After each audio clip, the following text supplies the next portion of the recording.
पुणे में हुए hit and run मामले में नाबालिग आरोपित को निबंध लिखने की शर्त पर जमानत मिलने को लेकर भारी बवाल मचा हुआ है। इसी बीच एक सवाल उठ रहा है कि क्या अमीर और गरीब के लिए कानून समान है?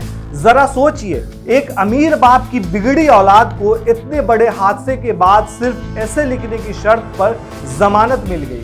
क्या इसी जगह पर कोई गरीब लड़का होता तो क्या उसे जमानत मिलती? ये अपने आप में बड़ा सवाल है। हालांकि बाद में फैसला बदला गया। इस मामले को लेकर सोशल मीडिया पर विवाद छिड़ा हुआ है। वहीं अब ये मामला राजनीतिक रूप से भी बड़ा हो गया है। कांग्रेस से लेकर बीजेपी ने इस हादसे पर दुख भी जताया। कोर्ट के फैसले से असंतुष्टि जताई गई है। कांग्रेस नेता राहुल गांधी ने कहा है कि देश में अमीरों और गरीबों के लिए मोदी जी ने अलग अलग कानून बना दिया है। उन्होंने एक्स पर एक वीडियो शेयर करते हुए कहा कि अगर ओला, उबर, ऑटो, बस और ट्रक ड्राइवर गलती से किसी को मार देते हैं तो 10 साल की सजा हो जाती है।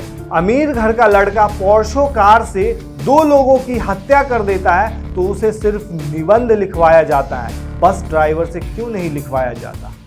अमीर घर का 16 साल का 17 साल का बेटा पोर्श गाड़ी को शराब पी के चलाता है और 2 लोगों की हत्या करता है तो उसे कहा जाता है कि ऐसे लिख दो। नरेंद्र मोदी से पूछा गया कि 2 हिंदुस्तान बन रहे हैं, एक अरबपतियों का, एक गरीबों का। उनका जवाब आता है, क्या मैं सबको गरीब बना दूं? सवाल ये नहीं है, सवाल न्याय का है। अमीरों को, गरीबों को, दोनों को न्याय मिलना चाहिए। राहुल गांधी ने प्रधानमंत्री से पूछा कि 2 हिंदुस्तान बना रहे हैं, एक अरबपतियों का और एक गरीबों का। सवाल ये नहीं है, सवाल न्याय का है। गरीबों और अमीरों सबको न्याय मिलना चाहिए।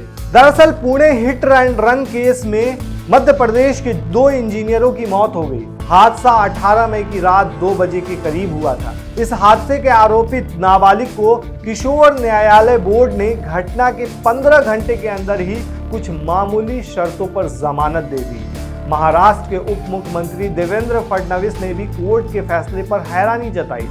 उन्होंने कहा था कि 2 लोगों की मौत के बावजूद जस्टिस बोर्ड ने नरम रुख अपनाया, जबकि पुणे पुलिस ने बोर्ड को दिए अपने आवेदन में कहा था कि आरोपित की उम्र 17 साल 8 महीने है। आपको बता दें कि 18 मई की रात 2:30 बजे पुणे में बाइक सवार अश्विनी कोस्टा और अनीश अवधिया को तेज रफ्तार पोर्शे कार ने कुचल दिया था।